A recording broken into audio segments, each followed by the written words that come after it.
The second issue, which Linda was bringing up, and I'll say Linda's a council member Olson, I'll give her the respect, is the cities of service.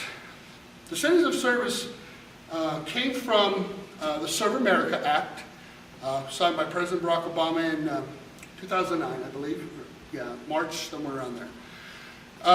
Encouraging cities to set up volunteer organizations.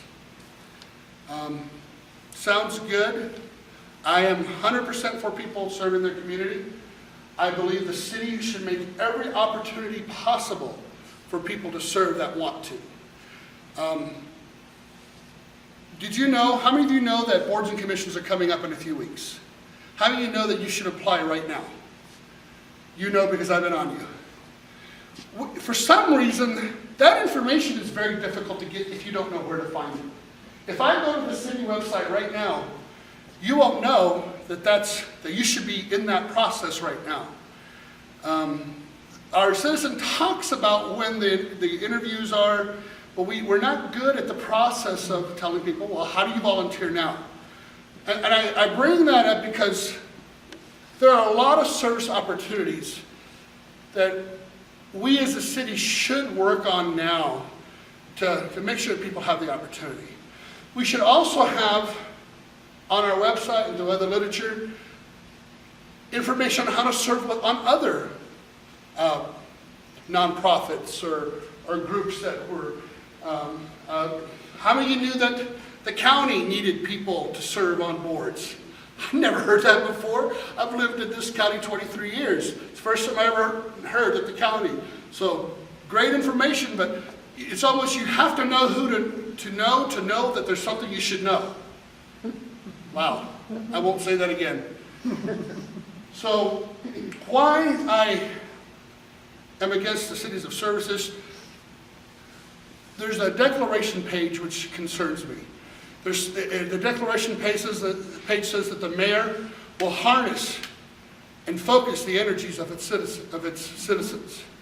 I don't think the mayor has that responsibility. I don't think the mayor has a right to come and knock on my door or anybody's door and say you should be serving.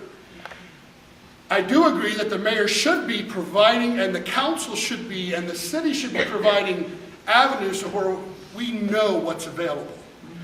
I can support that 100%.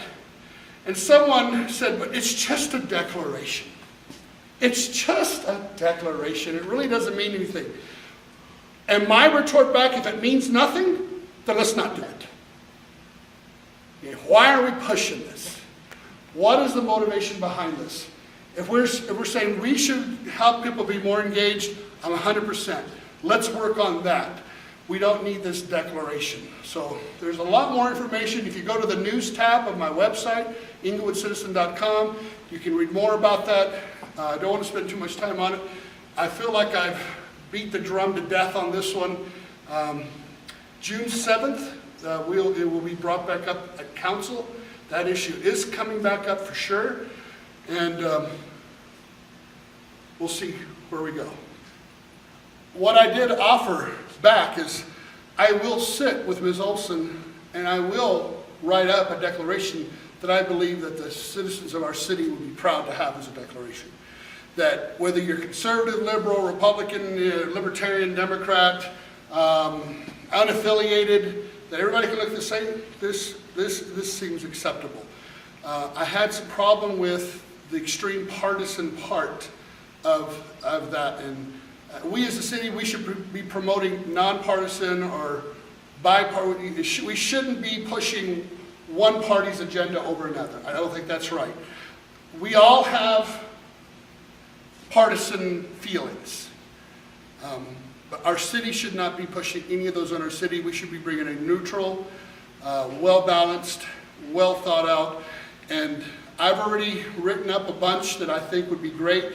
Come June 7th, I'm going to provide my documentation saying, I'm against this, but I do have an alternative. Let's look at that. So, in fact, Ms. Olson made my point, and I've told her this. I'm on record saying the exact same thing. Is when she said the university used to have a requirement that people had 40 hours of community service to graduate. She said when they took the requirement away, it actually went up to 100. People on their own put about 100 hours of community service. And now what I told her is that you have made my point exactly. We don't need to be told to do something. We serve and volunteer out of our heart and out of our convictions and out of our desire for community. I do agree the city should make sure we know what opportunities are available.